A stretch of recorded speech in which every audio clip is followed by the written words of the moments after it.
नमस्कार दोस्तों, स्वागत है आपका स्टडी फॉर सिविल सर्विसेज में। वीडियो को पूरा देखिए। कोई भी आपका फीडबैक है, कोई सजेशन है, तुरंत वीडियो में कमेंट करके जरूर बताइए। अच्छा लगे तो वीडियो लाइक जरूर कर लीजिए और ऐसे वीडियो लगातार फ्री में पाने के लिए चैनल को तुरंत सब्सक्राइब कर लीजिए और बेल आइकन को जरूर टैप कर लीजिए ताकि आगे भी सारे वीडियो आपको मिलते रहे। यूट्यूब में फॉलो करते हैं तो प्लीज ये वाला फ्री टेलीग्राम चैनल जरूर ज्वाइन कर लीजिएगा। सारे नोटिफिकेशन, सारे अपडेट यहीं पे आते हैं, ध्यान रखिएगा। स्टडी फॉर सिविल सर्विसेज का कोई भी पेड ग्रुप अगर आपको ज्वाइन करना है तो सिर्फ 856488053096906523860455 यही नंबर है हमारे, सिर्फ जहां पे कॉल या व्हाट्सएप कर सकते हैं।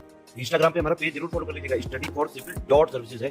ट्विटर पे हमको जरूर फॉलो कर लीजिएगा, @study for civils है। सारे क्वेश्चन अटेम्प्ट करिए और स्कोर अपना तुरंत कमेंट करके बताइए। नमस्कार दोस्तों, आप सभी का स्वागत है स्टडी फॉर एग्जाम्स में। दोस्तों, यह सामान्य हिंदी सीरीज का यह तीसरा वीडियो है। वीडियो शुरू करने से पहले आपको बताना चाहता हूँ, यूपीपीएससी आरओ एआरओ बीओ और यूपीपीसीएस प्रीलिम्स सहित हमारे कई पेड ग्रुप चल रहे हैं। अगर आप इन पेड ग्रुप से जुड़ना चाहते हैं तो दिए गए नंबर पर कॉल कर जानकारी प्राप्त कर सकते हैं। तो दोस्तों, देखते हैं हम लोग पहला प्रश्न। कवि वचन सुधा जो पत्रिका है, इसका संपादन किसने किया था? बालकृष्ण भट्ट, श्याम सुंदर दास, जयशंकर प्रसाद या भारतेंदु हरिश्चंद्र? तो इसका जो सही आंसर है वो ऑप्शन डी, भारतेंदु हरिश्चंद्र ने कवि वचन सुधा पत्रिका का संपादन किया था।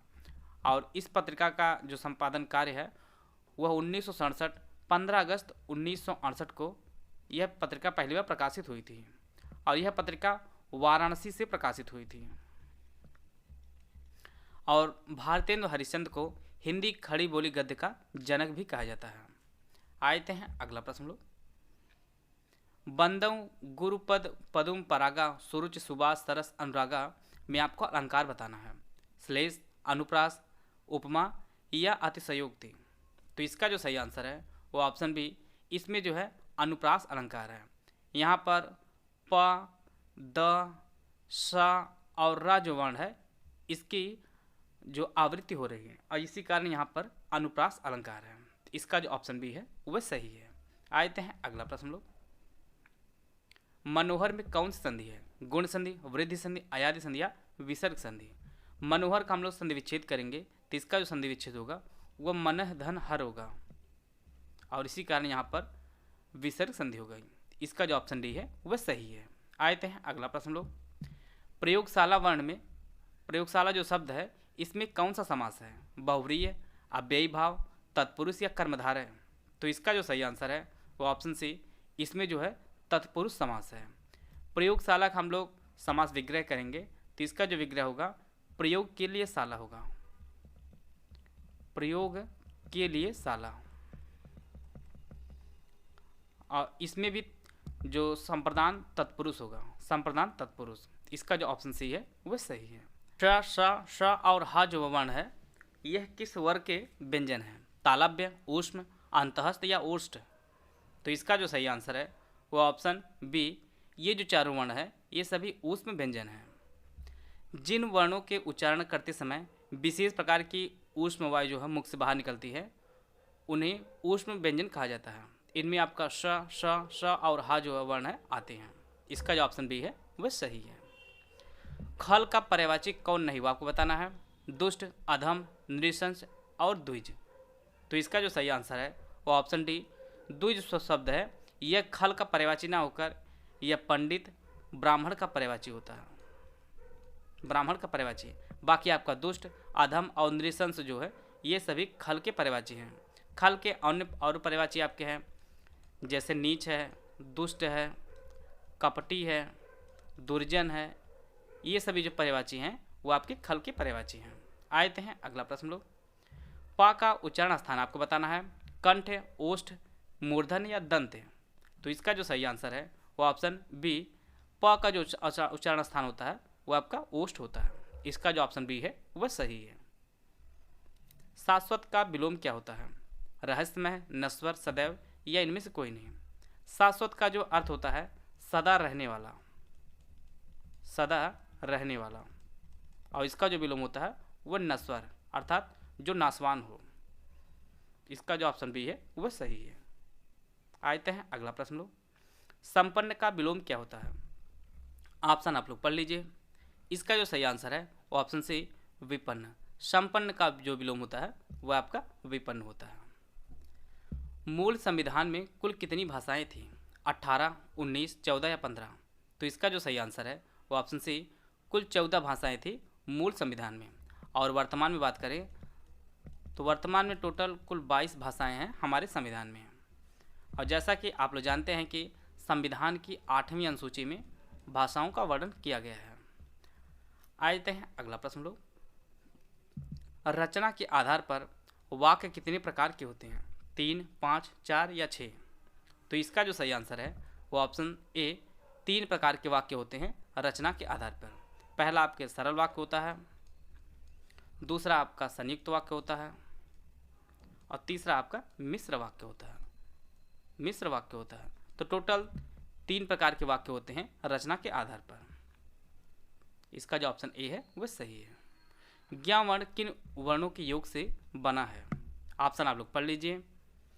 इसका जो सही आंसर है वो ऑप्शन सी, ज प्लस इया के संयोग से जो है ज्ञा वर्ण बना है। और जैसा कि आप लोग जानते हैं यह एक संयुक्त व्यंजन है। इसका जो ऑप्शन सी है वह सही है। देश की हानि जयचंदों से होती है। आपको बताना है यहाँ पे जो जयचंदो शब्द लिखा है यह किस प्रकार का संज्ञा है? भाववाचक, समूहवाचक, जातिवाचक, द्रव्यवाचक? तो इसका जो सही आंसर है वो ऑप्शन सी, यह एक जातिवाचक संज्ञा है। यहाँ पर जो जयचंदो शब्द लिखा है यह किसी व्यक्ति का नाम ना होकर यह विश्वासघातियों की जाति का बोधक है, इसलिए यहाँ पर यह एक जातिवाचक संज्ञा है। इसका जो ऑप्शन सी है वह सही है। हिंदी में वचन कितने प्रकार के होते हैं? 5, 4, 6 या 2? तो इसका जो सही आंसर है वो ऑप्शन डी, हिंदी में जो है 2 वचन होते हैं। पहला आपका एक वचन और दूसरा आपका बहुवचन। तो टोटल जो है 2 वचन होते हैं हिंदी में, पहला आपका एक वचन और दूसरा आपका बहुवचन। आते हैं अगला प्रश्न लोग। यहाँ पे 4 शब्द दिया गया है, आपको बताना है कि इसमें वर्तनी किसकी शुद्ध है। ऑप्शन आप लोग पढ़ लीजिए। इसका जो सही आंसर है वो ऑप्शन सी, अस्पृश्यता। यह जो वर्ण लिखा है यह शुद्ध वर्तनी का शब्द है, और इसका जो अर्थ होता है वह छुआछूत। छुआछूत होता है। और संविधान में हमारे जो आर्टिकल 17 है वह अस्पृश्यता के अंत के बारे में जो है उसका वर्णन किया गया है, अस्पृश्यता। आते हैं अगला प्रश्न लोग।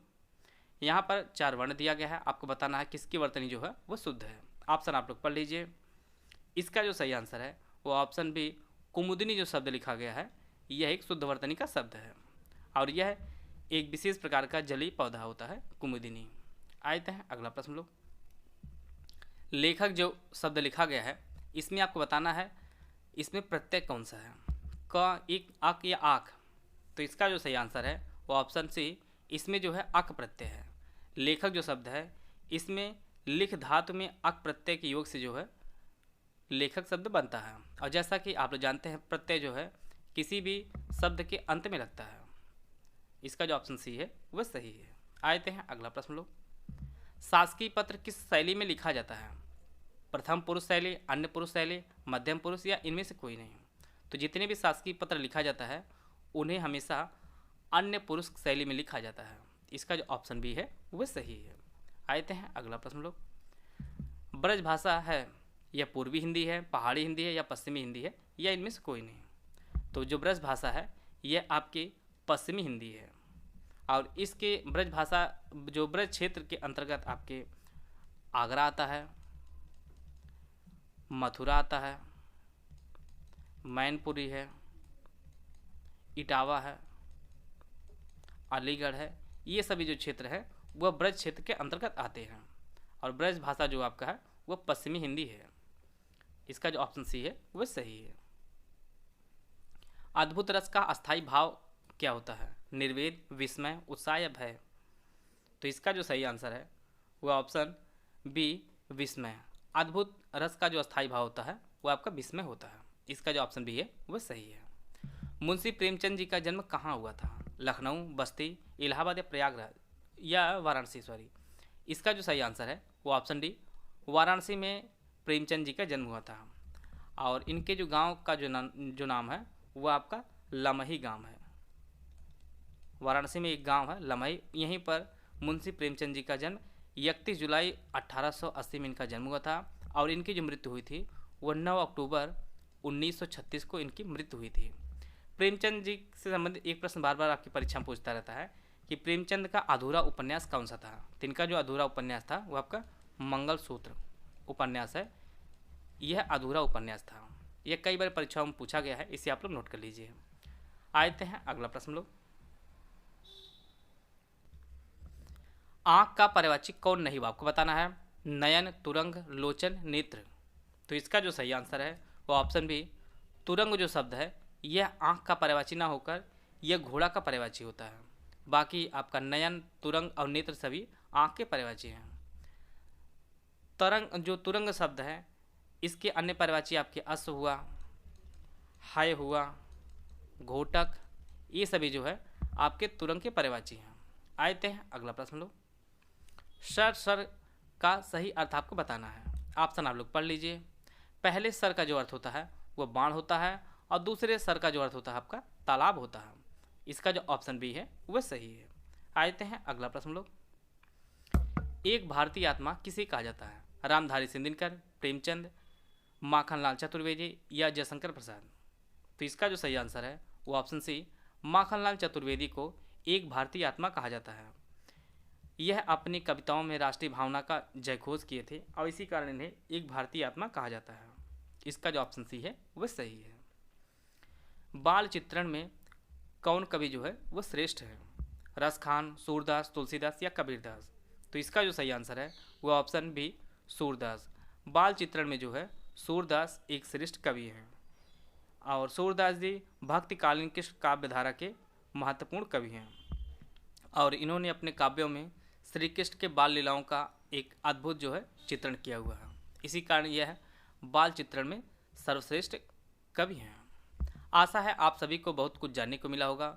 वीडियो अगर आपको अच्छा लगा तो आप लाइक कर सकते हैं, चैनल सब्सक्राइब कर लीजिए। वीडियो को पूरा देखने धन्यवाद। जय हिंद, जय भारत।